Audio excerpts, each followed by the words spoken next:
1860년대 한양. 날고 있는 쇠도 떨어뜨린다는 쇠도가 안동 김씨 가문의 화려한 잔칫날 밤이었습니다. 높다란 대청마루 위에는 비단 옷을 걸친 쇠도가의 자제들이 늘어앉아 있었고 상 위에는 온갖 사내 진미가 넘쳐 흘렀습니다. 기방에서 불러온 가인들의 노랫소리가 밤바람을 타고 흘러나왔고 웃음소리가 끊이지 않았습니다. 그 화려한 연회에 마당 한 구석, 가시 구겨지고 도포자락이 흙먼지로 얼룩진 사내 하나가 서성이고 있었습니다. 그는 잔뜩 취한 척 비틀거리다가 세도꾼들이 먹다 던져버린 고깃덩이 하나를 향해 허리를 굽혔습니다. 헝클어진 상투, 때가 찌든 도포, 맨발에 끼인 진흙. 그가 바닥의 고기를 덥석 집어 입에 넣자 비굴한 웃음이 그의 입가에 번졌습니다. 아이고 대감마님, 이 종친의 배를 불려주시니 그 은혜가 참으로 하해와 같사옵니다. 연신 허리를 조아리는 사내를 보며 좌중에서 터져나온 것은 박장대소였습니다. 저것 봐라, 종친이라는 자가 개만도 못하구나. 파라코가 또 왔어. 저놈이 정녕 이 나라의 왕족이란 말이냐. 참으로 상갓집 피해가 따로 없구나. 파라코, 망나니, 건달이라는 뜻의 이 치욕스러운 별명을 그 사내는 묵묵히 받아들였습니다. 아니, 받아들인 것이 아니었습니다. 스스로 그 별명을 만들어낸 것이었습니다. 모두가 그를 비웃고 조롱하던 바로 그 순간, 바닥에 엎드린 사내의 눈빛이 찰나의 순간 서늘하게 번뜩였다 사라집니다. 아무도 보지 못한 그 짐승 같은 눈빛. 이 비루한 상갓집계의 이름은 이하응. 조선 왕실의 종친이었으나 그 누구도 그를 왕족으로 대우하지 않았습니다. 아니, 왕족이라는 사실 자체가 이 시대에는 목에 걸린 칼이었습니다. 수십 년 뒤 이 사내는 조선 팔도를 뒤흔들게 됩니다. 삼지만 그것은 훗날의 이야기. 지금은 아직 긴 밤의 시작입니다. 이하응이 태어난 것은 1820년 순조 20년의 일이었습니다. 그의 아버지는 남연군 이구, 사도세자의 증손자이자 인조의 직계 후손이었으니 분명 왕실의 피가 흐르는 종친이었습니다. 하지만 이 시대의 조선에서 왕족의 피는 축복이 아니었습니다. 저주에 가까웠습니다. 왜 그랬을까요? 이 시기 조선의 권력 구조를 이해하려면 먼저 하나의 이름을 기억해야 합니다. 안동 김씨. 순조의 장인 김조순으로부터 시작된 안동 김씨의 쇄도 정치는 이하응이 태어났을 때 이미 조선의 모든 것을 집어삼킨 뒤였습니다. 왕은 허수아비였고 조정의 모든 관직은 안동 김씨의 손아귀에 있었습니다. 이조판서, 병조판서, 삼정승. 나라를 움직이는 자리단 자리에는 전부 안동 김씨의 일문이거나 그들의 하수인이 앉아 있었습니다. 이들에게 종친, 그러니까 왕실의 피를 이어받은 자들이란 무엇이었을까요? 잠재적인 위협. 왕위에 오를 수 있는 핏줄을 가졌다는 것, 그것만으로도 안동 김씨에게는 눈엣가시였습니다. 그래서 이 시대의 종친들은 하나같이 비참한 삶을 살았습니다. 조금이라도 학식이 있는 듯 보이면 야심이 있다는 의심을 받았습니다. 정치에 관심을 보이면 역모를 꾸민다는 밀고가 들어왔습니다. 그리고 그 끝은 언제나 같았습니다. 사야 혹은 유배. 똑똑하고 야심 있는 왕족들은 결코 살아남지 못했습니다. 역모라는 올가미를 씌워 사약을 내리거나 귀양을 보내 목숨을 끊어놓는 것, 그것이 안동 김씨가 종친을 다루는 방식이었습니다. 이하응은 어릴 때부터 이 현실을 뼈저리게 알고 있었습니다. 그의 형 이채응은 안동 김씨의 눈밖에 나지 않으려 평생을 조심조심 숨죽이며 살았고 종친의 어른들은 입버릇처럼 말했습니다. 우리 같은 종친은 눈에 띄면 죽는다. 아무것도 하지 마라. 아무것도 바라지 마라. 하지만 이하응은 달랐습니다. 아무것도 하지 않는 것으로는 부족하다고 생각했습니다. 눈에 띄지 않는 것만으로는 살아남을 수 없다고 판단했습니다. 그래서 그가 선택한 것은 아예 자신을 쓸모없는 인간으로 만드는 것이었습니다. 자존심, 체면, 왕족의 위엄, 그 모든 것을 흙바닥에 내동댕이 쳤습니다. 한양의 저작거리를 쏘다니는 건달, 상갓집이면 어디든 나타나 공짜 술과 밥을 축내는 파렴치한, 기방을 제 집 드나들듯 하며 투전판에서 풍류를 논하는 한량. 이하응은 스스로 이 가면을 만들어 쓰고 10년이 넘는 세월 동안 벗지 않았습니다. 안동 김씨 가문의 실세인 김자근의 집을 찾아가 푼돈을 구걸하는 일도 서슴지 않았습니다. 사람들은 그를 궁도령이라 부르며 멸시했고 가장 비천한 자들조차 그를 업신여겼습니다. 그가 매일같이 저작거리의 건달들과 어울려 다닐 때 안동 김씨의 감시자들은 보고했을 것입니다. 이하응이라는 자, 걱정할 것 없습니다. 종친의 체면도 모르는 파라코입니다. 술이나 마시고 돌아다니는 건달이지요. 바로 그것이 이하응이 원했던 평가였습니다. 하지만 건달의 가면 뒤에서 이하응은 전혀 다른 삶을 살고 있었습니다. 매일 밤 술에 취해 쓰러져 잠든 척하던 그의 가슴 속에는 시퍼렇게 날을 세운 복수의 칼날이 자라고 있었습니다. 밤이면 촛불 아래 앉아 역사서를 읽었습니다. 조선 왕조의 권력 교체가 어떻게 이루어졌는지, 정변의 순간마다 누가 살아남고 누가 죽었는지를 면밀히 연구했습니다. 낮에 저잣거리를 돌아다닌 것도 단순한 방탕이 아니었습니다. 시장 상인, 포도청 하급 관리, 지방에서 올라온 무관들. 그는 양반들이 결코 만나지 않는 사람들과 관계를 쌓아갔습니다. 바보 행세를 하며 권력자들의 문지방을 넘나드는 동안 그의 눈과 귀는 조정에 돌아가는 형국을 샅샅이 읽어내고 있었습니다. 안동 김씨 가문의 교만함이 하늘을 찌를수록 그들의 경계심은 허술해진다는 것을 이하응은 누구보다 잘 알고 있었습니다. 언젠가 올 그 순간을 위해서. 하지만 이 위장이 완벽했던 것만은 아닙니다. 가면을 쓴 세월이 길어질수록 이하응의 마음속에는 깊은 상처가 쌓여갔습니다. 안동 김씨 집안의 잔치에서 바닥에 떨어진 음식을 주워 먹을 때, 사람들이 던지는 조롱의 시선을 견딜 때, 자신의 아내와 아이들에게조차 무능한 가장의 모습을 보여야 할 때, 가라, 아직은 때가 아니다. 이 한마디를 주문처럼 되뇌며 이하응은 10년을 참았습니다. 20년을 참았습니다. 그의 나이 40이 넘어가도 세상은 변하지 않는 것처럼 보였습니다. 하지만 이하응은 알고 있었습니다. 세상에 영원한 권력은 없다는 것을. 그리고 그 기회는 생각보다 빨리, 생각보다 조용히 찾아왔습니다. 1863년 한양의 조용한 소문이 돌기 시작했습니다. 경복궁 깊은 곳에서 철종의 기침 소리가 날로 깊어지고 있다는 소문이었습니다. 철종, 강화도의 나무꾼 출신으로 안동 김씨에 의해 갑자기 왕위에 올려진 허수아비 임금. 그는 재위 14년 동안 단 한 번도 자신의 뜻대로 나라를 다스려 본 적이 없었습니다. 안동 김씨가 원하는 대로 고개를 끄덕이고 안동 김씨가 올리는 문서에 도장을 찍는 것, 그것이 철종이 할 수 있는 전부였습니다. 그런 철종이 이제 병상에 누웠습니다. 그리고 후사가 없었습니다. 왕위를 이을 아들이 없다는 것, 이것은 조선의 권력 구도를 단번에 뒤흔들 수 있는 거대한 변수였습니다.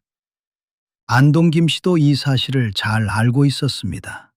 그래서 그들은 다음 왕을 자신들의 손으로 고르기 위한 물밑 작업에 들어갔습니다. 자신들이 조종하기 쉬운 어리고 약한 종친의 아이를 찾고 있었습니다. 하지만 이 위험한 판에 가장 은밀하고도 치명적인 반격의 덫을 놓는 자가 있었습니다. 이하응이었습니다. 파라코의 가면 뒤에서 이하응은 누구보다 빠르게 상황을 읽고 있었습니다. 철종이 죽으면 새로운 왕을 세울 권한은 왕실 최고 어른에게 돌아갑니다. 그리고 그 왕실 최고 어른은 바로 신정왕후 조씨, 세간에서 조대비라 불리는 여인이었습니다. 조대비, 익종의 비이자 헌종의 어머니였던 이 여인은 안동 김씨의 세도 정치 아래에서 수십 년간 궁궐의 가장 깊은 곳에 유폐되다시피 살아온 인물이었습니다.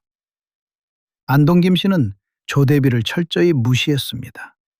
그녀의 친정인 풍양조씨 가문은 안동 김씨에 밀려 이미 힘을 잃은 지 오래였고 궁궐 안에서 조대비의 목소리는 아무런 무게도 갖지 못했습니다. 하지만 이하응은 달랐습니다. 그는 조대비가 가진 단 하나의 무기를 정확히 꿰뚫어 보았습니다. 왕을 지명할 권한. 철종이 후사 없이 죽으면 왕실 최고 어른인 조대비가 차기 왕을 지명합니다. 아무리 안동 김씨가 강해도 이 절차만큼은 무시할 수 없었습니다. 조선 500년의 법도가 그것을 보장하고 있었으니까요.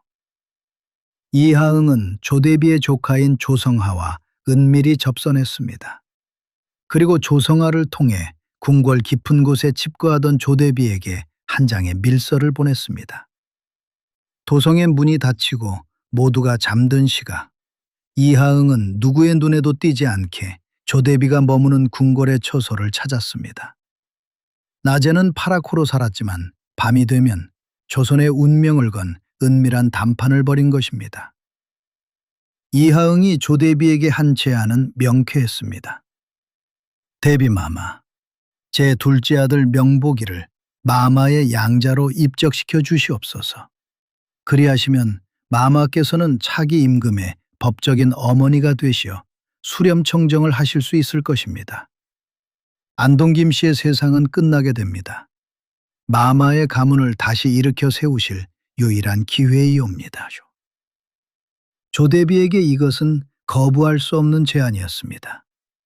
수십 년간 안동 김씨에게 짓밟혀온 조대비에게 이하응의 제안은 복수이자 복권이었습니다. 하지만 이 밀약이 안동 김씨에게 알려지면 두 사람 모두 목숨을 잃을 수 있었습니다. 그래서 이 모든 것은 철저히 비밀 속에서 진행되었습니다.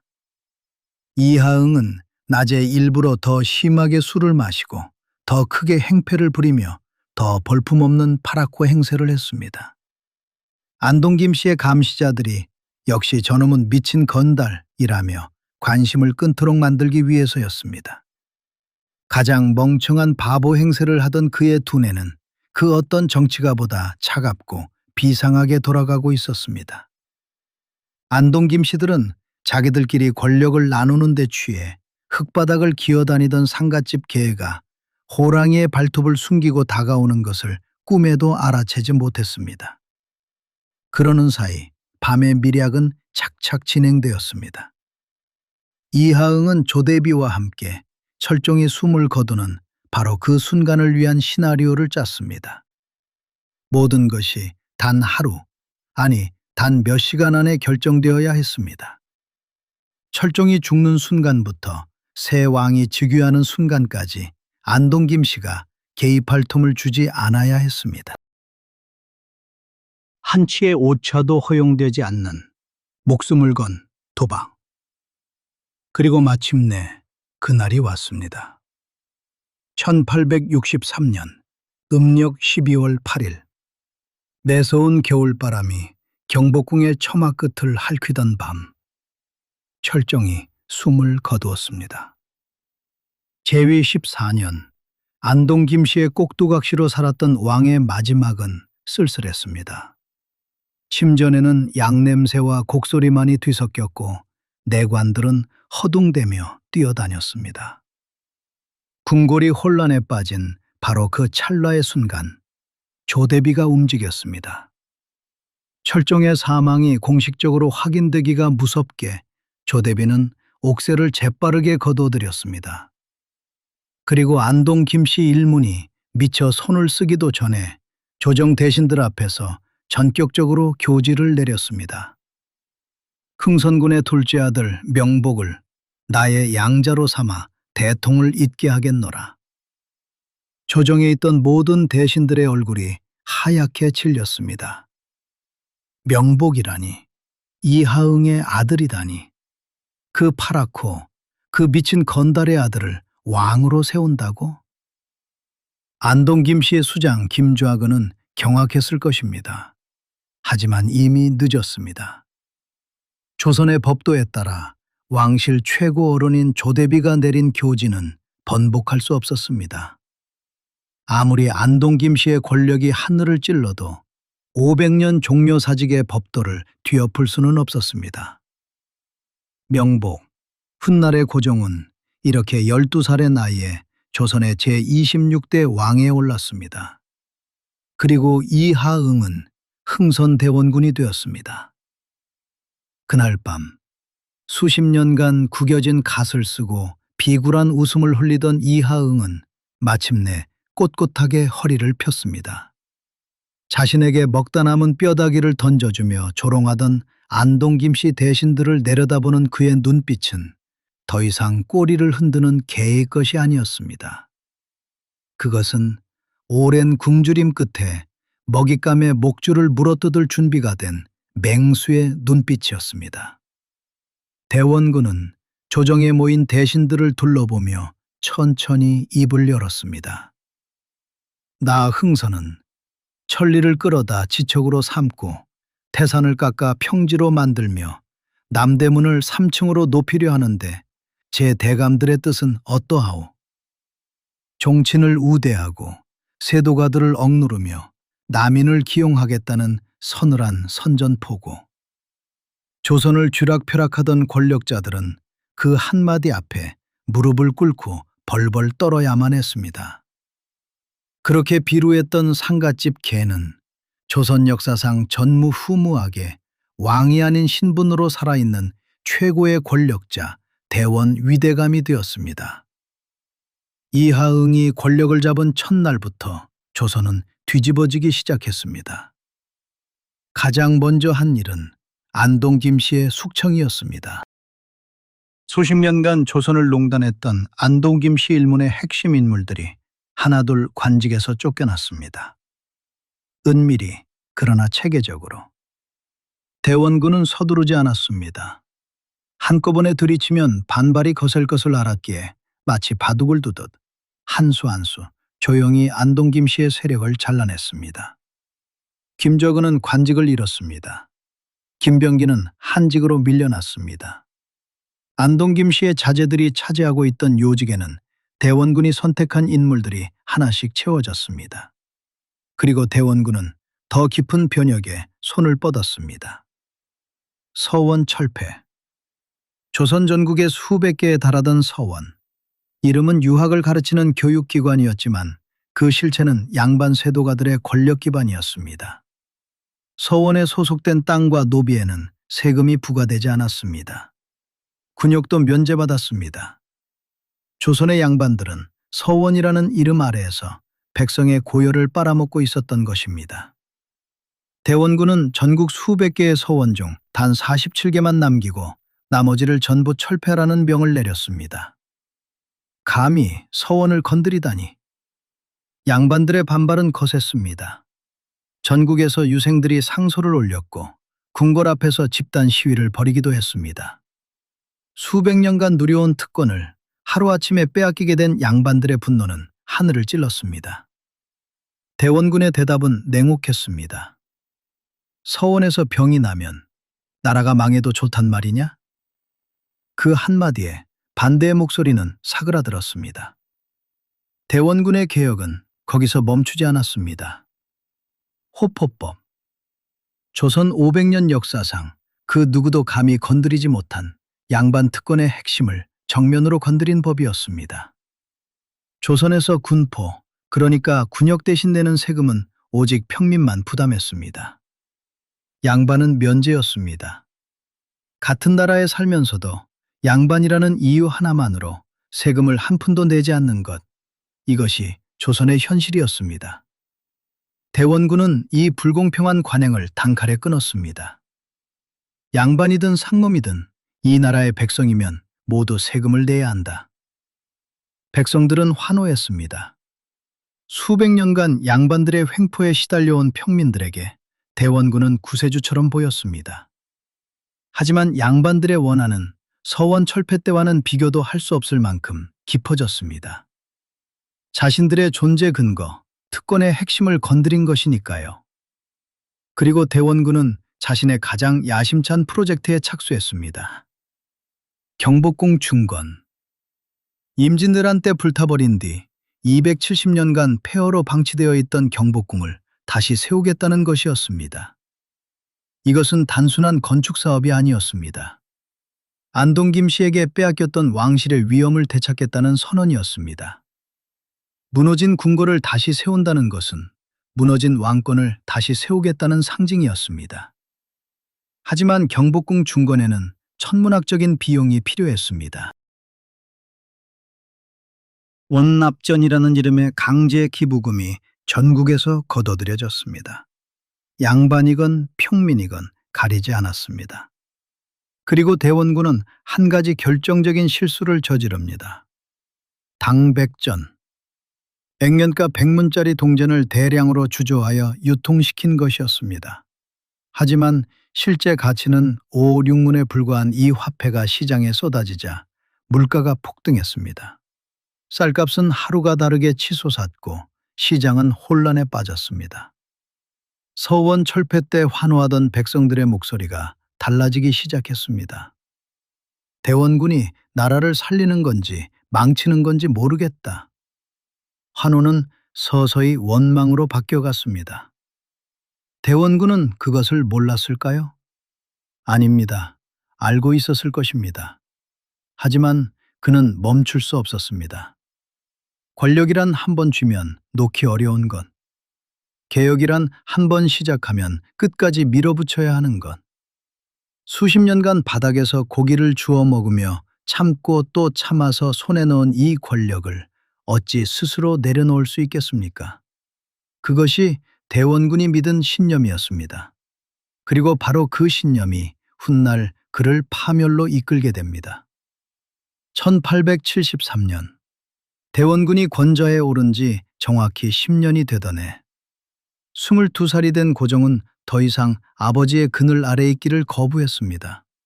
그리고 고종의 곁에는 대원군보다 더 날카롭고 더 집요한 정치적 감각을 가진 여인이 서 있었습니다. 명성황후.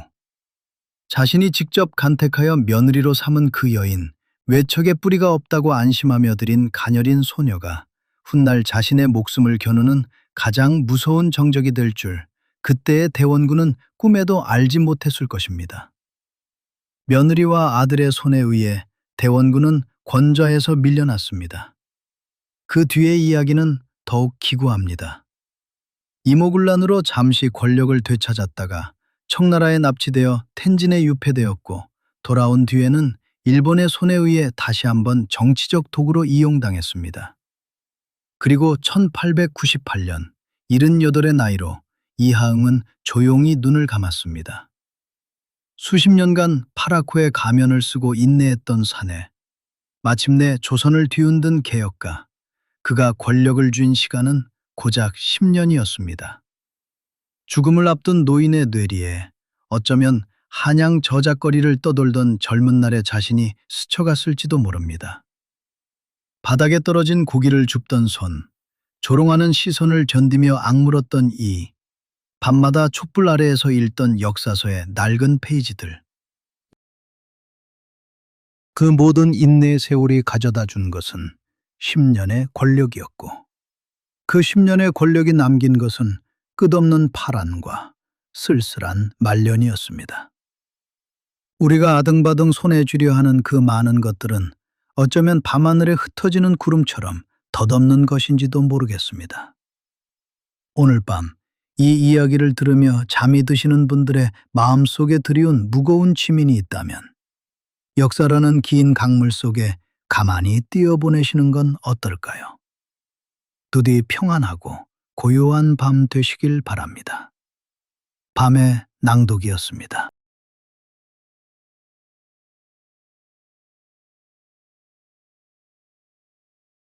1762년 영조 38년 윤 5월 13일 한여름에 떼엇볕이 내리쬐는 창경궁 문정전 앞마당. 하늘에서는 불볕더위가 쏟아지고 궁궐의 돌바닥은 맨발을 디디기 어려울 만큼 뜨거웠습니다. 그 뜨거운 마당 한가운데에 조선 왕실, 아니 우리 역사상 가장 끔찍하고 기이한 물건이 하나 놓여 있었습니다. 가로, 세로, 높이가 채 1.2m 남짓한 나무 괴짜. 본래 곡식을 담아두는 용도인 뒤주였습니다. 하지만 지금 그 좁고 캄캄한 나무 상자 안에는 곡식이 아니라 사람이 갇혀 있었습니다. 이 나라 조선의 다음 옥좌에 앉아야 할 유일한 후계자, 왕세자 이선. 우리가 흔히 사도세자라 부르는 그 사내였습니다. 아바마마, 아바마마, 살려주시옵소서. 소자가 잘못하였사옵니다. 제발 꺼내주시옵소서. 뒤주 틈새로 짐승의 울음 같은 비명이 새어나왔습니다.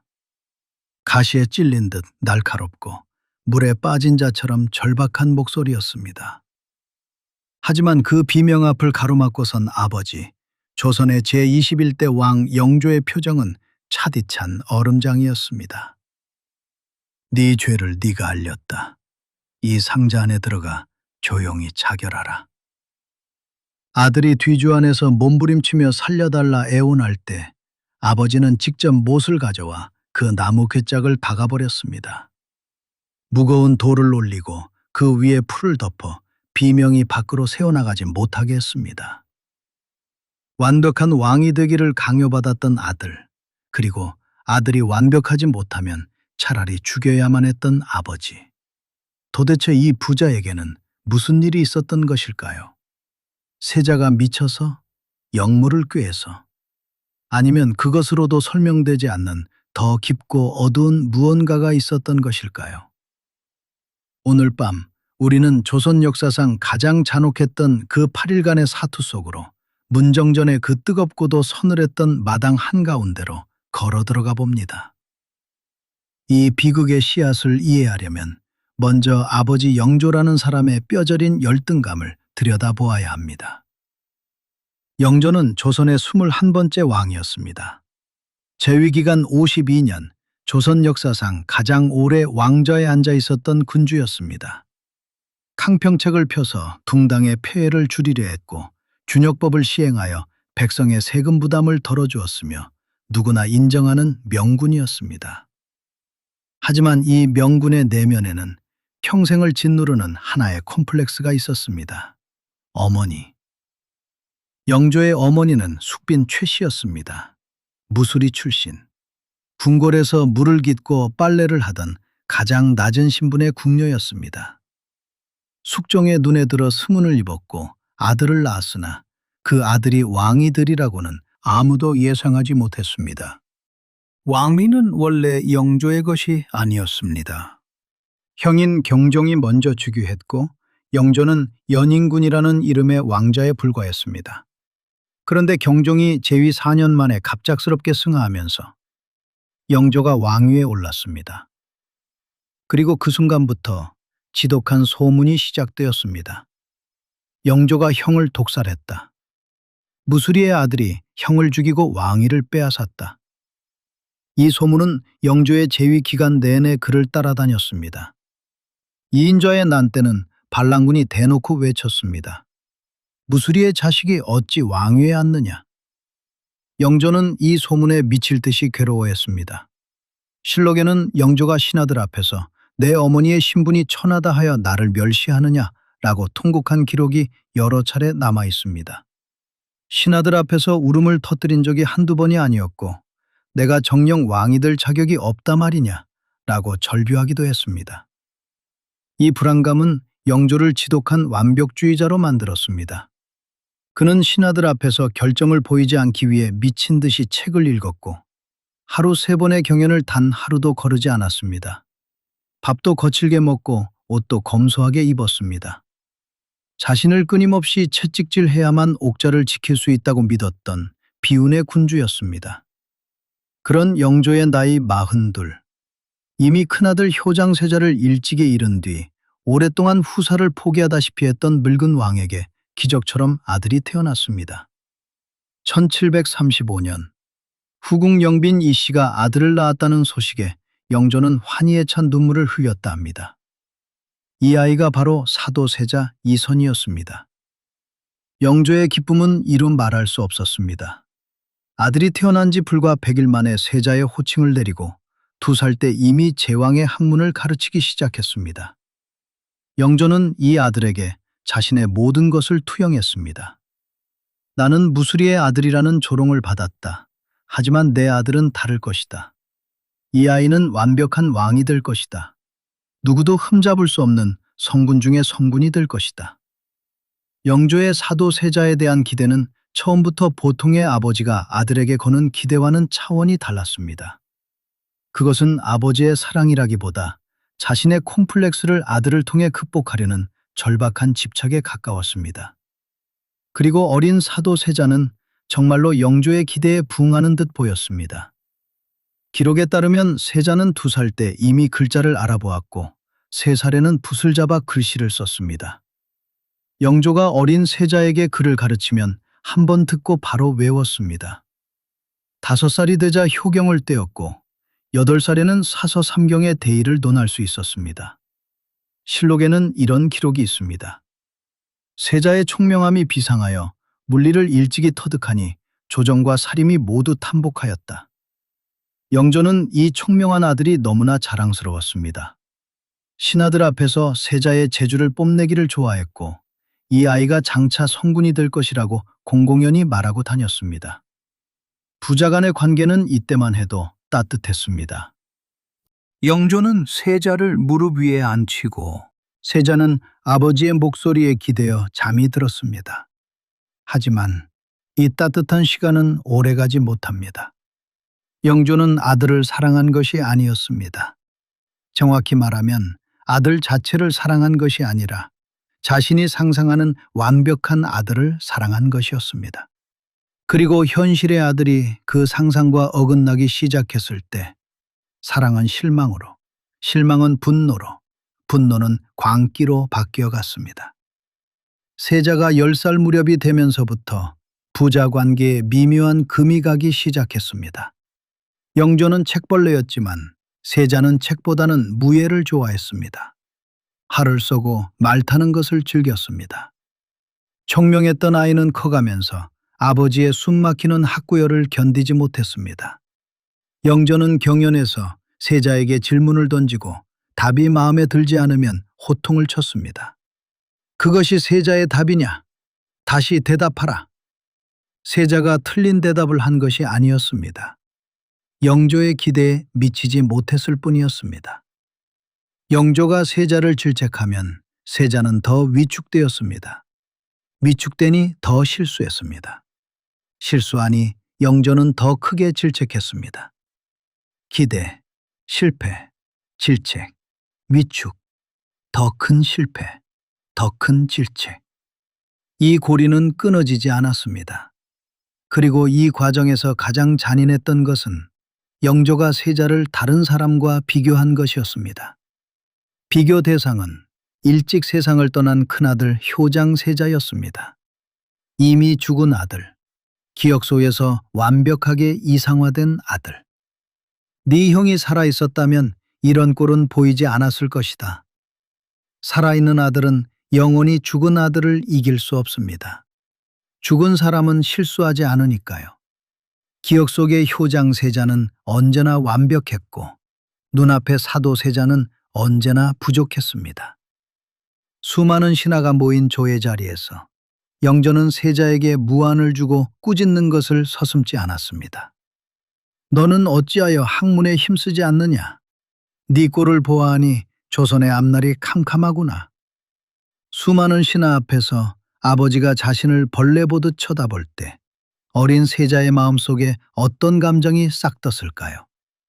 수치심, 두려움, 그리고 분노였습니다. 세자의 아내 해경궁 홍씨가 훗날 쓴 한중록에는 이런 대목이 나옵니다. 세자께서 상감을 배울 때면 온몸이 굳어 말씀을 제대로 올리지 못하셨다. 아무리 준비를 하여도 상감 앞에 나아가면 머릿속이 하얘지셨다. 아버지 앞에서 몸이 굳는 아들. 준비한 날을 잊어버리고 더듬거리고 땀을 흘리고 결국 영조의 기대에 못 미치는 대답을 하게 되는 그 악순환. 영조는 세자가 자신을 두려워한다는 것을 알고 있었을까요? 알고 있었습니다. 그리고 그것이 영조를 더욱 분노하게 만들었습니다. 왜 두려워하느냐? 내가 너를 위해 이러는 것인데, 내가 너를 훌륭한 왕으로 만들려고 이러는 것인데, 나는 네 아버지인데 왜 날 피하느냐? 그 분노의 뒤에 숨은 것은 사실 상처였습니다. 아들이 자신을 두려워한다는 사실에 영조 역시 깊이 상처받고 있었습니다. 하지만 그 상처를 표현하는 방법을 영조는 알지 못했습니다. 왕은 약함을 보여서는 안 되는 존재였고 아버지의 사랑은 엄격함으로만 표현되어야 한다고 그는 믿었습니다. 결정적인 파국은 세자가 15살이 되던 해 영조가 그에게 대리청정을 맡기면서 시작되었습니다. 자신을 대신해 국정을 돌보라는 명이었지만 실상은 아들을 시험하기 위한 끔찍한 함정이었습니다. 세자가 신하들의 의견에 찬성하면 영조는 이렇게 호통을 쳤습니다. 왕이 될 자가 어찌 자신의 주관도 없이 신하들에게 휘둘린단 말이냐.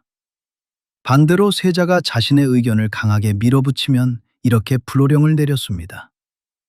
아비가 시퍼렇게 살아있거늘 네가 감히 나를 무시하고 제멋대로 국정을 농단하려 하느냐. 어느 쪽을 선택해도 아버지의 불벼락이 떨어졌습니다. 결국 세자는 영조 앞에만 서면 식은땀을 흘리고 말을 더듬기 시작했습니다. 심지어 아버지가 부르는 소리만 들어도 온몸이 마비될 정도로 극심한 공포에 시달리게 되었습니다. 세자의 나이 15 무렵부터 이상한 증상이 나타나기 시작합니다. 의대증, 옷을 입지 못하는 병이었습니다.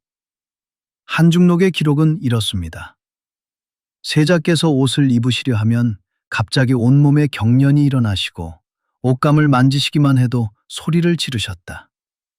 하루에 옷을 30벌씩 갈아입으시다가도 결국 아무것도 입지 못하고 벌벌 떠셨다. 옷을 입으려 하면 공포에 질려 몸이 굳었습니다. 내관들이 가져오는 옷을 하나하나 찢어버리고 불에 태우고 그래도 마음에 드는 옷이 없으면 울부짖었습니다. 왜 하필 옷이었을까요? 왕세자의 옷은 단순한 의복이 아니었습니다. 관복, 곤룡포, 제복, 모든 옷에는 격식이 있었고 예법이 있었고 아버지가 요구하는 완벽함이 있었습니다. 옷을 입는다는 것은 곧 세자의 역할을 수행한다는 것이었고 그 역할이 세자에게는 공포 그 자체였습니다. 현대의 정신의학으로 보면 이것은 극심한 불안장애의 증상이었습니다. 아버지의 기대에 부응하지 못한다는 공포, 무엇을 해도 질책을 받는다는 학습된 무력감이 가장 일상적인 행위인 옷 입기에까지 전이된 것입니다. 의대쯤은 시작에 불과했습니다. 극도의 스트레스와 공포에 짓눌린 세자의 정신은 서서히 그러나 완전히 무너져 내렸습니다. 자신을 짓누르는 아버지를 향한 분노를 직접 표출할 수 없었던 그는 약자들에게 그 화살을 돌리기 시작했습니다. 궁궐 내의 내관과 나인들을 무참히 폭행하고 살해하기 시작한 것입니다. 한중록에는 세자가 내관 한 명을 때려 죽인 후 그 머리를 상자에 담아 방 안에 두었다는 기록까지 나옵니다. 그리고 해경궁에게 그것을 보여주며 휘죽거렸다고 합니다. 기록에 따르면 세자가 죽인 궁인의 수만 무려 100여 명에 달했다고 합니다. 세자의 처소는 매일같이 핏자국이 흥건했고 사람들은 세자의 발소리만 들어도 공포에 떨며 숨기 바빴습니다. 심지어 자신이 사랑했던 후궁 빙예마저 화가 난다는 이유로 무자비하게 때려 죽이고 말았습니다. 세자의 광기는 이제 통제불능의 상태였습니다. 몰래 궁궐을 빠져나가 저작거리에서 유흥을 즐기고 관서지방에 유람을 갔으며 심지어 칼을 품고 아버지 영조가 있는 곳으로 향하려 했다는 끔찍한 소문마저 돌았습니다. 하지만 여기서 우리가 놓치지 말아야 할 것이 있습니다. 세자가 미쳐가는 동안 그를 치료하려 한 사람이 있었을까요? 없었습니다. 아버지 영조는 세자의 이상 행동을 방탕함으로 왕의 자질이 없음으로 해석했습니다. 치료가 아니라 질책을 했고 이해가 아니라 처벌을 내렸습니다. 그리고 이 부자 사이의 비극을 더욱 깊게 만든 것이 있었습니다. 조정의 정치였습니다. 노론. 당시 조선의 권력을 장악하고 있던 노론은 세자를 곱게 보지 않았습니다. 세자의 외가인 툼산옹씨는 소론 성향이었고 세자 자신도 노론보다는 소론에 가까운 인물들과 교류했습니다. 노론에게 사도 세자는 위협이었습니다. 이 세자가 왕위에 오르면 노론의 권력 기반이 흔들릴 수 있었습니다. 그래서 노론은 세자의 허물을 끊임없이 영조의 귀에 넣었습니다. 세자가 기방에 드나듭니다. 세자가 평양에 유람을 갔습니다. 세자가 또 내관을 때렸습니다. 사실도 있었고 과장도 있었고 거짓도 있었을 것입니다. 하지만 이미 아들에게 실망한 영조의 귀에 이 말들은 독처럼 스며들었습니다. 아버지와 아들 사이에 정치가 끼어들었을 때 그 틈은 걷잡을 수 없이 벌어졌습니다. 세자는 점점 더 고립되었습니다. 아버지에게는 두려움의 대상이었고 노론에게는 제거 대상이었으며 자신의 내면에서는 광기가 자라고 있었습니다. 그 누구도 이 젊은 세자에게 손을 내밀지 않았습니다. 그리고 마침내 1762년 윤 5월 나경원이라는 인물이 영조 앞에 나아가 고변을 올립니다. 나경원은 세자의 비행을 낱낱이 고했습니다. 세자가 관서지방에 유람을 갔다는 것, 궁녀와 내관을 죽였다는 것, 심지어 영조를 저주하는 주술을 행했다는 것까지. 이 고변의 배후에 노론이 있었는지 나경원 개인의 판단이었는지는 지금까지도 역사학자들 사이에서 논쟁이 계속되고 있습니다. 하지만 분명한 것은 이 고변이 영조의 마지막 신락 같은 인내심을 끊어놓았다는 것입니다. 그리고 사태를 결정적으로 돌이킬 수 없게 만든 것은 뜻밖의 인물이었습니다. 세자의 생모 영빈 이씨. 어머니가 직접 영조를 찾아와 피눈물을 흘리며 말했습니다. 전하, 세자의 병이 깊어 도저히 낫기를 바랄 수 없습니다. 제발 종묘 사직을 위해 세자를 처분하여 주시옵소서. 어머니가 직접 아들을 죽여달라 청한 이 잔혹한 순간, 영조는 결단을 내렸습니다. 아무리 내 피부치라 한들 미치광이 살인마에게 종묘 사직을 넘겨줄 수는 없었던 것입니다. 윤 5월 13일, 영조는 세자를 창경궁으로 불러냈습니다. 한여름의 뜨거운 볕 아래 세자는 아버지 앞에 무릎을 꿇었습니다. 영조는 아들을 내려다보며 말했습니다. 네 죄를 내가 알겠느냐? 세자는 땅에 이마를 박으며 대답했습니다. 소자가 죽을 죄를 지었사옵니다. 아바마마, 제발 용서하여 주시옵소서. 영조의 눈에는 눈물이 맺혀 있었다고 합니다.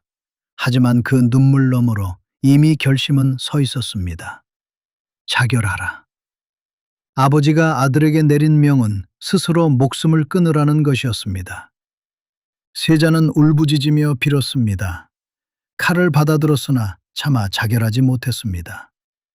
3번을 시도했으나 3번 모두 실패했고 곁에 있던 신하들이 칼을 빼앗기도 했습니다. 그때 영조의 눈에 문정전 한 구석에 놓인 비주가 들어왔습니다. 저 안에 세자를 가두어라. 세자는 바닥에 엎드려 울부짖었습니다. 아바마마, 제발 용서해 주시옵소서. 다시는 책을 멀리하지 않겠사옵니다.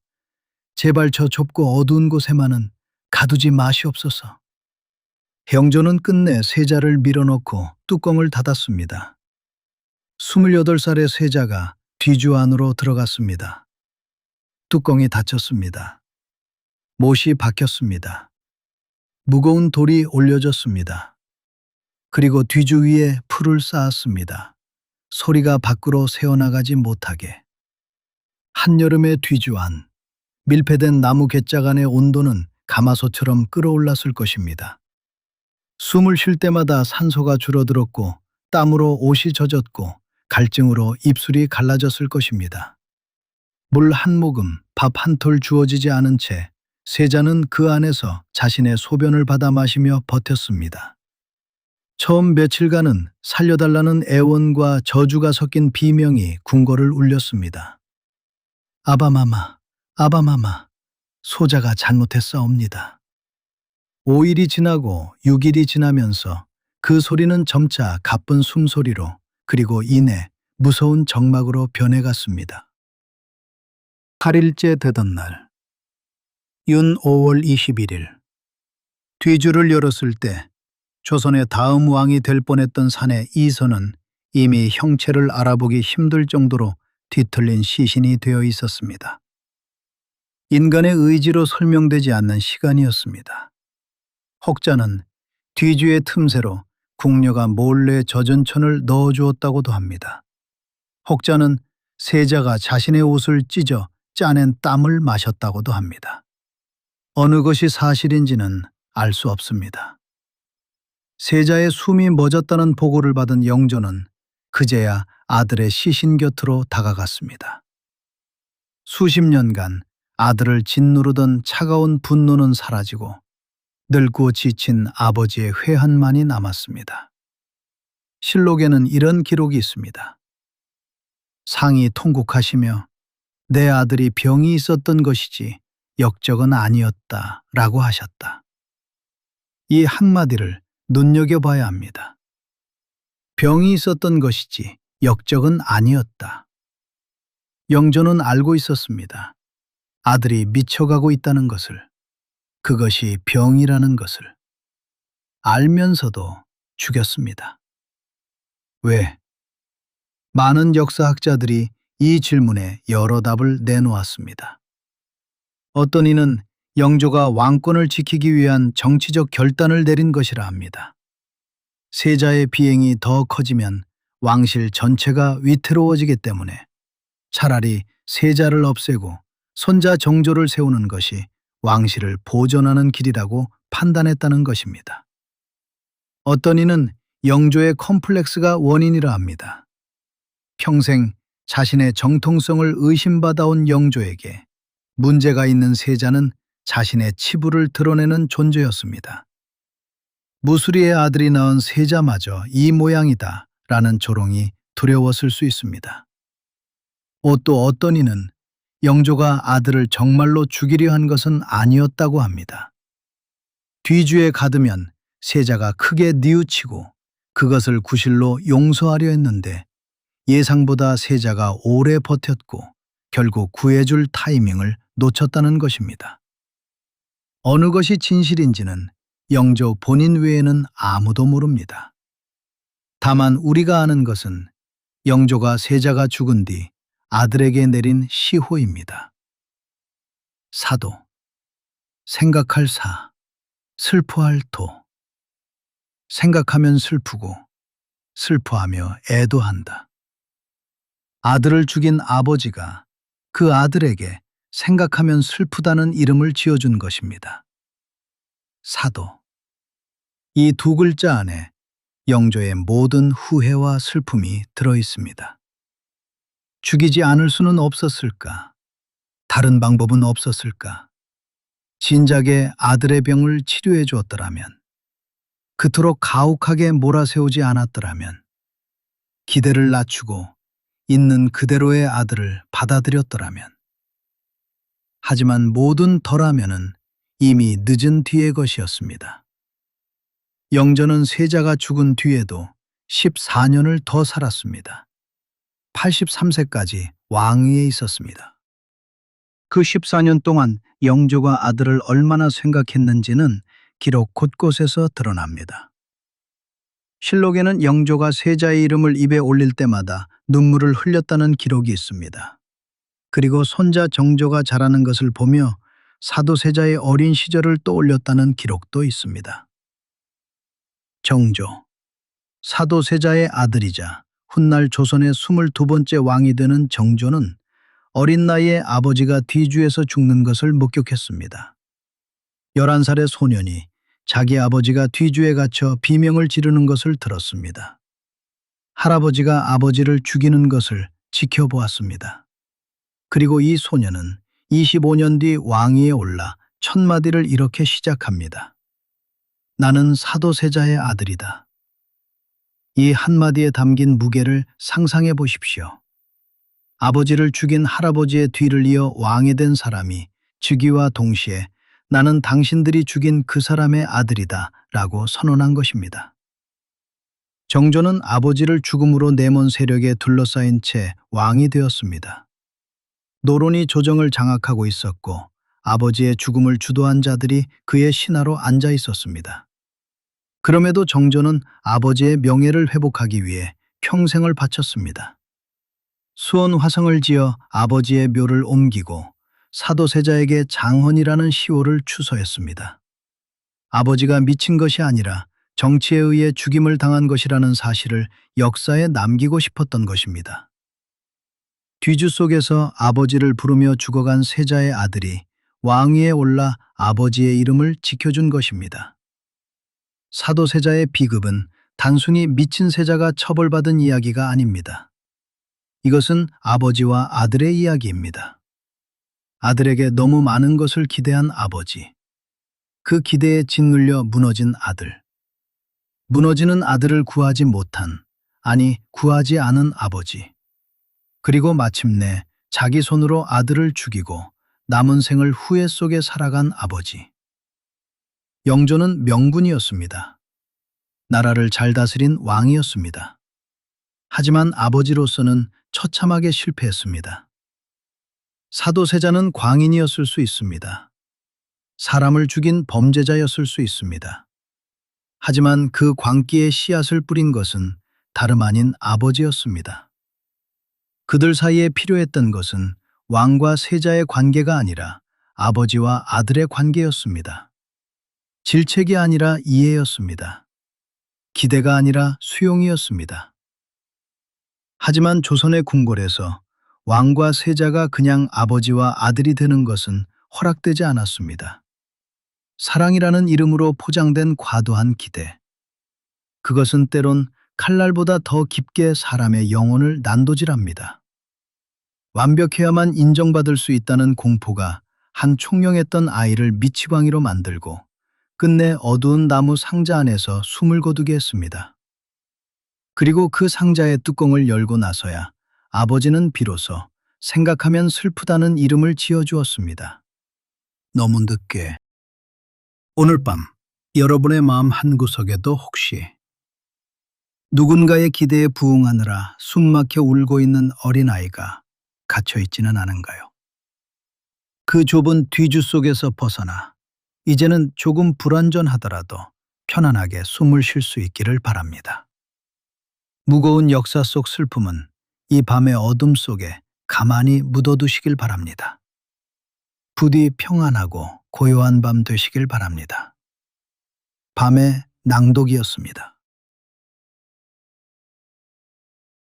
동짓달 기나긴 밤을 하늘이를 베어내어 춘풍 이불 아래 소리소리 넣었다가 어른님 오신 날 밤이어든 구비구비 펴리라. 500년 전에 쓰인 이 시조를 지금 이 밤에 들어도 가슴 한구석이 먹먹해지는 까닭은 무엇일까요? 겨울밤의 긴 어둠을 가위로 잘라내어 이불 속에 곱게 접어두었다가 사랑하는 사람이 오는 밤에 하나씩 꺼내 펼치겠다는 이 여인. 시간을 자르고 접고 펼친다는 발상. 이것은 시가 아닙니다. 마법에 가깝습니다. 이 시를 쓴 여인의 이름은 황진이. 명월이라는 이름으로 더 잘 알려진 조선 500년 역사에서 가장 화려했고 동시에 가장 고독했던 여인입니다. 조선의 내로라는 사대부들이 그녀의 치맛자락 한 번 붙잡기 위해 전 재산을 탕진하고 이름난 선비들이 그녀의 시 한 수에 밤잠을 설쳤습니다. 하지만 그녀는 단 한 번도 누군가의 소유가 되기를 허락하지 않았습니다. 벽계수의 오만함을 꺾고 30년 면벽 수행을 하던 지족선사를 무너뜨렸으며 당대 최고의 석가 서경덕마저 자신의 세계로 끌어들였던 여인. 왕도 아니고 사대부도 아니고 개성의 기녀였던 한 여인. 오늘 밤 우리는 그녀가 남긴 서늘한 시구절을 따라 500년 전 개성의 밤거리로 걸어 들어가 봅니다. 황진이가 태어난 것은 조선 중종 때 대략 1506년 무렵의 일이라 전해집니다. 정확한 생년을 아는 이는 없습니다. 기녀의 출생을 꼼꼼히 기록해두는 세상이 아니었으니까요. 그녀가 태어난 곳은 개성이었습니다. 고려의 옛 서울. 한때 왕궁이 서 있던 도시였으나 조선이 세워지고 한양으로 도읍이 옮겨간 뒤로는 찬란했던 과거의 그림자만 짙게 드리운 곳이었습니다. 하지만 여전히 상인들과 문인들이 오가는 문화의 향기가 남아있는 고장이기도 했습니다. 황진이의 아버지는 황진사, 개성의 양반이었습니다. 어머니는 진현금이라는 이름의 여인, 양반의 아내가 아니라 그 집에 드나들던 맹인 여인이었다고 전해집니다. 번여, 양반의 핏줄이 돼 정실의 자식이 아닌 아이. 조선이라는 나라에서 서녀로 태어난다는 것은 무엇이었을까요? 아버지의 성을 쓸 수는 있었으나 아버지의 세계에 온전히 들어갈 수는 없었습니다. 양반의 딸이 돼 양반의 딸로 시집갈 수도 없었습니다. 반쪽짜리 이름, 반쪽짜리 신분. 태어나는 순간부터 세상의 문 절반이 닫혀 있는 삶. 하지만 어린 진이는 태어날 때부터 범상치 않았습니다. 얼굴이 빼어나게 아름다웠다고 합니다. 하지만 외모보다 더 사람들을 놀라게 한 것은 그 영특한 재주였습니다. 글을 배우면 한 번에 외웠고 시를 읽으면 그 뜻을 곧장 꿰뚫었다고 전해집니다. 검은 고를 잡으면 가락이 저절로 흘렀고 노래를 부르면 듣는 이에 넋이 빠져나갔다고 합니다. 아버지 황진사는 이 딸의 재주를 사랑했을 것입니다. 하지만 동시에 안타까웠을 것입니다. 이 재주가 남자의 몸에 담겼더라면 조선이라는 나라는 이 아이의 재능을 어디에도 써먹게 해주지 않을 터였으니까요. 황진이가 15, 16 무렵이었을 때 그녀의 인생을 송두리째 바꾼 비극적인 사건이 일어납니다. 개성에 한 총각이 있었습니다. 이름은 전해지지 않습니다. 다만 그가 선비의 아들이었고 젊고 성실한 청년이었다고 합니다. 이 총각이 어느 날 담 너머로 황진이를 보았습니다. 보았을 뿐입니다. 말을 건네지도 못했습니다. 하지만 그것으로 충분했습니다. 아니, 그것으로 끝이었습니다. 총각은 그날부터 알아누웠습니다. 상사병이라 했습니다. 먹지도 자지도 일어나지도 못했습니다. 약을 써도 듣지 않았고 무당을 불러도 소용이 없었습니다. 부모가 울며 매달려도 청년의 눈에는 담 너머에서 본 그 얼굴만이 아른거렸을 것입니다. 그리고 며칠이 지나 총각은 죽었습니다. 사람이 사람을 보고 죽을 수 있는 것인가? 황진이는 그 소식을 듣고 아마도 믿지 못했을 것입니다. 그리고 총각의 장면날이 왔습니다. 상여가 개성거리를 지나갈 때 기이한 일이 벌어집니다. 상여가 황진이의 집 앞에 이르자 갑자기 꿈쩍도 하지 않는 것이었습니다. 상여꾼 수십 명이 힘을 써도 상여는 땅에 뿌리를 내린 듯 움직이지 않았습니다. 사람들이 수군거렸습니다. 저 집에 사는 여인 때문이다. 그 여인을 보고 죽었으니 혼이 그 여인 앞을 떠나지 못하는 것이다. 이때 황진이가 문을 열고 나왔습니다. 그녀가 무엇을 했는지에 대해서는 기록마다 다릅니다. 자신이 입고 있던 치마를 벗어 상여 위에 덮어주었다는 이야기가 있고 상여 앞에 꿇어앉아 울었다는 이야기도 있습니다. 분명한 것은 그녀가 나서자 상여가 움직이기 시작했다는 것입니다. 한 사람이 자신을 보고 죽었다. 16 녹은 소녀에게 이것은 어떤 무게였을까요? 죄책감이었을까요? 두려움이었을까요? 아니면 이 세상이 자신 같은 여인에게 허락한 삶의 폭이 얼마나 좁은지를 깨달은 것이었을까요? 양반의 소녀, 아름답고 재주가 넘치지만 갈 곳이 없는 여인. 정실의 딸처럼 시집을 갈 수도 없고, 남자처럼 과거를 볼 수도 없고, 학자처럼 이름을 남길 수도 없는 삶. 항진이는 결심합니다. 스스로 기녀가 되겠다고. 기녀, 조선 사회의 가장 낮은 곳에 있는 여인들. 천민. 관청의 이름이 올라가는 순간 양반의 피는 아무 의미가 없어지는 자리. 하지만 동시에 조선에서 여자가 시를 쓸 수 있는 유일한 자리이기도 했습니다. 바깥 세상은 남자들의 것이었고 여자에게 허락된 세상은 안채의 담장 안뿐이었습니다. 연려, 정절, 삼종지도.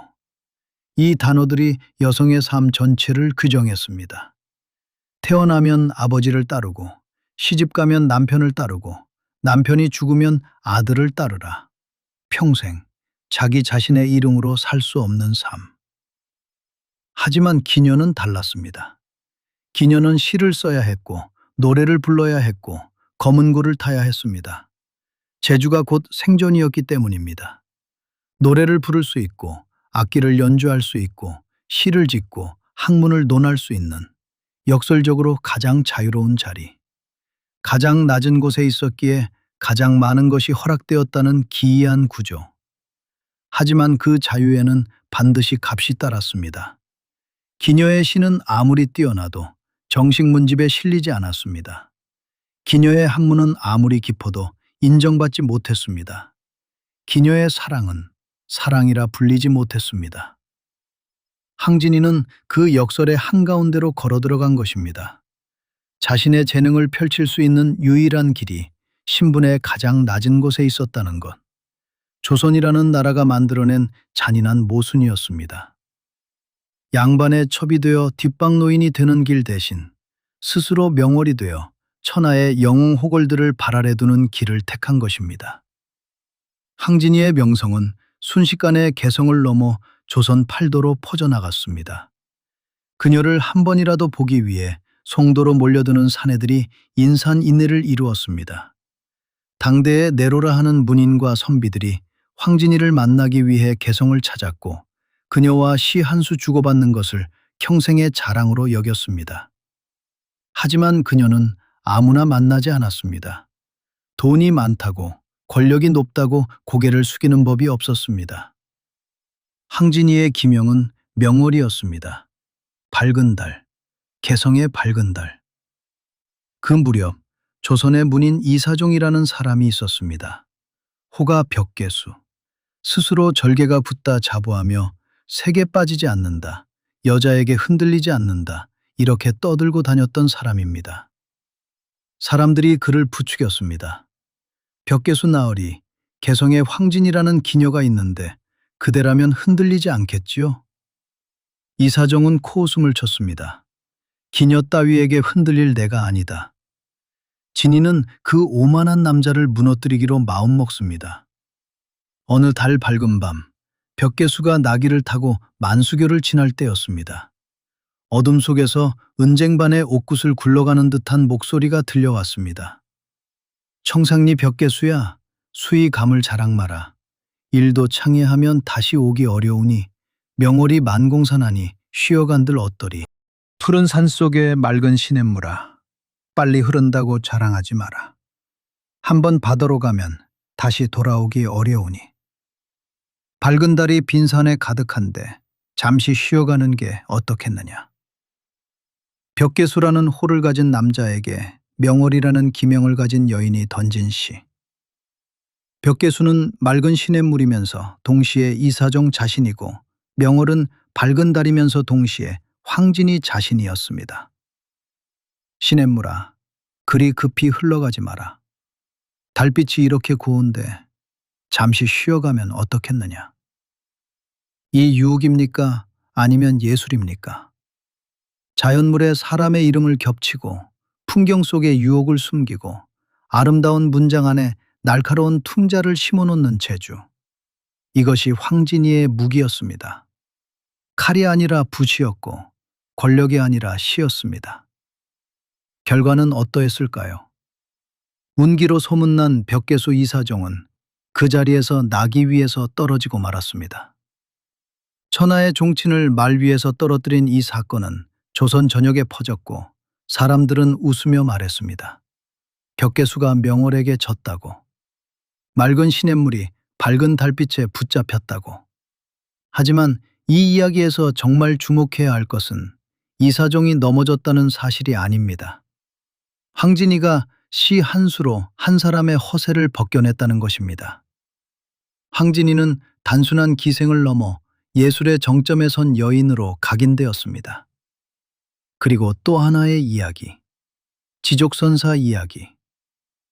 개성 근처의 한 절에 지족이라는 이름의 고승이 있었습니다. 30년 동안 산에서 수도하며 한 번도 속세의 유혹에 흔들린 적이 없다고 알려진 분이었습니다. 30년 면벽, 30년 수행.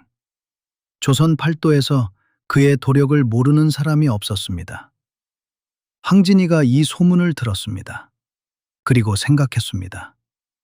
30년 수행, 과연 진짜일까?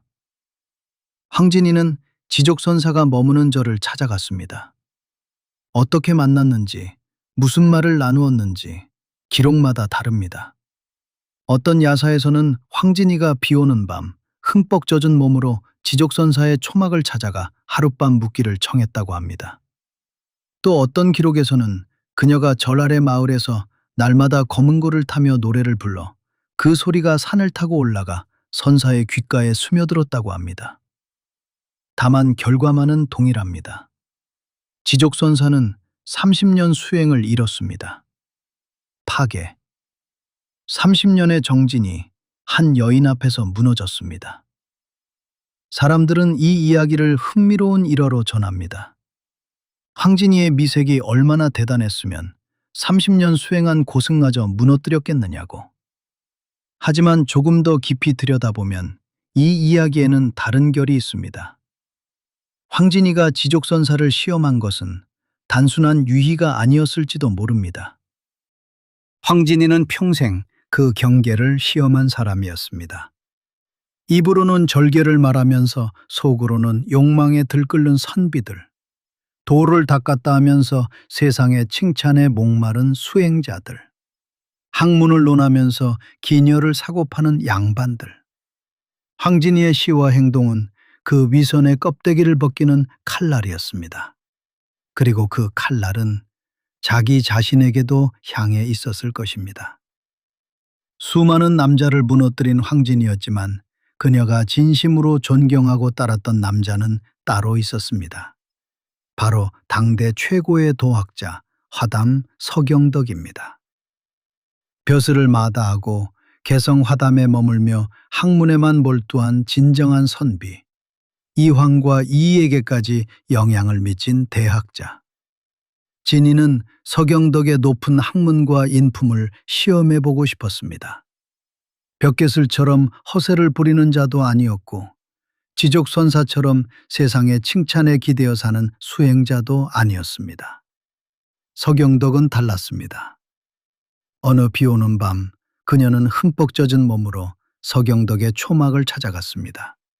그리고 한 방에서 밤을 보내며 온갖 몸짓과 말로 그를 유혹했습니다. 하지만 서경덕은 밤새 미동도 하지 않고 책을 읽었으며 다음 날 아침 진이에게 따뜻한 차 한 잔을 건넬 뿐이었습니다. 여기서 중요한 것은 서경덕이 황진이를 물리친 것이 아니라는 점입니다. 서경덕은 황진이를 제자로 받아들였습니다. 기녀라는 신분을 문제 삼지 않았습니다. 여자라는 이유로 가르침을 거부하지 않았습니다. 황진이의 재능을 알아보았고 그 재능을 존중했습니다. 황진이는 그 앞에 무릎을 꿇었습니다. 선생님이야말로 진정한 군자이십니다. 저를 제자로 받아주십시오. 조선 500년 역사에서 양반 남성학자가 기녀를 제자로 받아들인 일이 얼마나 있었을까요? 거의 없었습니다. 서경덕과 황진이 사이에는 다른 남자들과의 관계와는 전혀 다른 무언가가 있었습니다. 유혹도, 정복도, 허세도 없는 서로의 학문과 예술을 인정하는 진정한 교감. 황진이는 서경덕에게서 학문을 배웠고 서경덕은 황진이에게서 시의 아름다움을 보았습니다. 개성 사람들은 이 둘의 관계를 이렇게 말했다고 합니다. 송도 3절, 개성의 세 가지 절경. 황진이의 시, 서경덕의 학문, 그리고 박연폭포의 경치. 한 도시를 대표하는 세 가지 아름다움 중 두 가지가 이 두 사람의 것이었습니다. 남자를 무너뜨리는 법만 알았던 그녀가 비로소 인간의 영혼을 사랑하는 법을 배운 것입니다. 황진이가 서경덕을 그리며 쓴 것으로 전해지는 시가 있습니다. 산은 옛 산이로되 물은 옛물이 아니로다. 주야에 흐르거니 옛물이 있을소냐. 인걸도 물과 같도다. 가고 아니 오노매라. 산은 예전 그 산인데 물은 예전 그 물이 아니구나. 밤낮으로 흘러가니 어찌 옛물이 있으랴. 뛰어난 사람도 물과 같아서 한 번 가면 돌아오지 않는구나. 시간의 흐름, 존재의 무상함, 사라져가는 것들에 대한 깊은 사유. 이것은 철학자의 언어입니다. 그리고 동시에 사랑하는 이를 떠나보낸 사람의 언어이기도 합니다. 그리고 또 하나의 시. 어저 내일이야 그럴 줄을 모르더냐. 이 시랴 하다면 가랴마는 제 구태여 보내고 그리는 정은 나도 몰라 하노라. 아, 내일이야 이렇게 될 줄을 몰랐더냐. 붙잡으려 했으면 가지 않았을 것을. 보내놓고 그리워하는 이 마음은 나도 모르겠구나. 이 시에는 이름이 없습니다. 누구를 보내고 쓴 시인지 아무도 모릅니다. 서경덕이었을까요? 아니면 이름 모를 다른 누군가였을까요? 중요한 것은 이 시가 500년이 지난 지금까지도 사람들의 가슴을 두드린다는 것입니다. 사랑하는 사람을 보내본 사람이라면 누구나 이 시 앞에서 멈추게 됩니다. 붙잡으려 했으면 가지 않았을 것을. 보내놓고 그리워하는 이 어리석은 마음. 이 감정은 500년 전이나 지금이나 다르지 않습니다. 황진이는 조선이 만들어낸 모순 그 자체였습니다. 가장 낮은 신분에서 가장 높은 예술을 만들어낸 사람. 모든 것을 빼앗긴 자리에서 아무도 빼앗을 수 없는 것을 만들어낸 사람. 권력도 재산도 신분도 없었지만 그녀에게는 시가 있었습니다. 시는 양반의 것도 왕의 것도 아니었습니다. 시는 쓸 수 있는 사람의 것이었습니다. 그리고 황진이는 조선에서 시를 가장 잘 쓰는 사람이었습니다. 남녀를 통틀어서. 황진이의 시조는 오늘날 국문학에서 조선시대를 대표하는 작품으로 손꼽힙니다. 동짓달 기나긴 밤을 한 허리를 베어내어. 이 시는 시간을 물리적 존재로 바꾸어 놓은 전무후무한 발상이라는 평가를 받습니다. 청살리 벽계수야. 이 시는 자연과 인간을 겹쳐놓은 중이법의 교과서로 꼽힙니다. 기녀였기에 시를 쓸 수 있었고 기녀였기에 그 시가 제대로 인정받지 못했던 역설. 하지만 500년의 시간이 흐르자 그 역설은 뒤집어졌습니다. 당대의 그녀를 가르쳤던 양반들의 시는 대부분 잊혀졌습니다. 그녀를 깔보았던 선비들의 문집은 먼지 속에 묻혔습니다. 하지만 황진이의 시는 500년이 지난 지금도 교과서에 실려 있습니다. 아이들이 외우고 학자들이 연구하고 사람들이 읊조립니다. 시간이 마침내 정의를 바로잡은 것입니다. 화려했던 젊은 날이 지나고 황진이에게도 인생의 가을이 찾아왔습니다. 그녀는 전국 팔도를 유람하며 금강산의 절경에 눈물을 흘리기도 했고 이름 없는 주막에서 이름 없는 사내들과 술잔을 기울이기도 했습니다. 30 중반의 젊은 나이, 그녀는 자신의 마지막을 예감합니다. 황진이의 만년에 대해서는 알려진 것이 거의 없습니다. 언제 죽었는지, 어디서 죽었는지, 어떻게 죽었는지 기록이 남아있지 않습니다. 기녀의 죽음을 자세히 기록해둘 세상이 아니었으니까요. 다만 죽음을 앞두고 그녀가 남긴 유언이 전해집니다. 내가 죽거든 관에 넣지 마라. 곡소리도 내지 마라. 그저 개성 성문 밖 길가에 내 시신을 버려두어라. 까마귀와 솔개가 내 살을 뜯어먹게 하여 천하의 여인들로 하여금 나처럼 미모를 믿고 방탕하게 살지 말라는 경계로 삼게 하라. 한 시대를 호령했던 미인의 마지막 유언치고는 너무나 비참하고 서늘한 것이었습니다. 하지만 다른 기록에서는 황진이가 이런 말도 남겼다고 합니다. 내가 죽거든 길가에 묻어다오. 오가는 사람들이 내 무덤에 꽃 한 송이 꽂아줄 것이니 화려한 무덤을 원하지 않았습니다. 높은 곳에 묻히기를 바라지도 않았습니다. 다만 길가에 사람들이 지나다니는 곳에 외롭지 않게. 황진이가 죽고 얼마 후 평안도사로 부임하던 임재라는 선비가 길가에 버려진 그녀의 무덤을 발견했습니다. 조선의 문인들은 기녀의 무덤 앞에서 허리를 굽히는 것을 수치로 여겼습니다. 하지만 임재는 달랐습니다. 그는 말에서 내려 술 한 잔을 올리며 시를 읊었습니다. 청초 우거진 골에 자느냐 누웠느냐, 홍아는 어디 가고 백골만 묻혔느냐. 풀이 우거진 골짜기에 잠든 것이냐 누운 것이냐, 붉은 얼굴은 어디 가고 하얀 뼈만 묻혀 있느냐. 임재의 이 행동은 당시에 큰 물의를 일으켰습니다. 양반이 기녀의 무덤에 술을 올렸다고. 하지만 임재는 개의치 않았습니다. 죽어서도 사람의 마음을 움직이는 여인, 그것이 황진이었습니다. 황진이의 무덤이 어디에 있는지 정확히 아는 사람은 없습니다. 개성 어딘가에 있다고도 하고 장단 근처에 있다고도 합니다. 지금은 둥력 땅이 되어버린 그곳에 500년 된 무덤이 남아있는지조차 알 수 없습니다. 하지만 이상한 일입니다. 무덤은 사라졌는데 이 여인은 사라지지 않았습니다. 동짓달 기나긴 밤을 한 허리를 베어내어 청산리 벽계수야 수이 감을 자랑 마라. 어저 내일이야 그럴 줄을 모르더냐. 500년 전 개성의 달빛 아래에서 이 시를 쓰던 여인의 목소리가 지금 이 밤에도 들리는 듯합니다. 황진이, 그녀는 기생이었을까요? 시인이었을까요? 아니면 그저 자유롭게 살고 싶었던 한 인간이었을까요? 그녀가 그토록 차갑게 노래했던 고독은 어쩌면 우리 모두가 가슴속에 하나씩 품고 사는 인생의 본질일지도 모르겠습니다. 황진이는 묻지 않았습니다. 그저 썼을 뿐입니다. 긴 겨울밤의 외로움을, 맑은 시냇물 위에 비친 달빛을, 떠나보낸 사람에 대한 그리움을, 그것이면 충분했을 것입니다. 시가 살아남았으니까요. 사람은 가도 시는 남습니다. 긴 밤입니다. 500년 전에도 밤은 길었고 오늘 밤도 길 것입니다.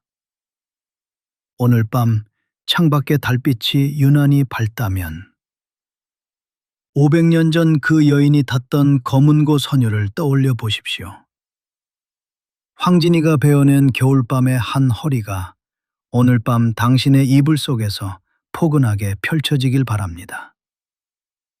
당신의 고단한 하루도 잠시 쉬어갈 수 있기를.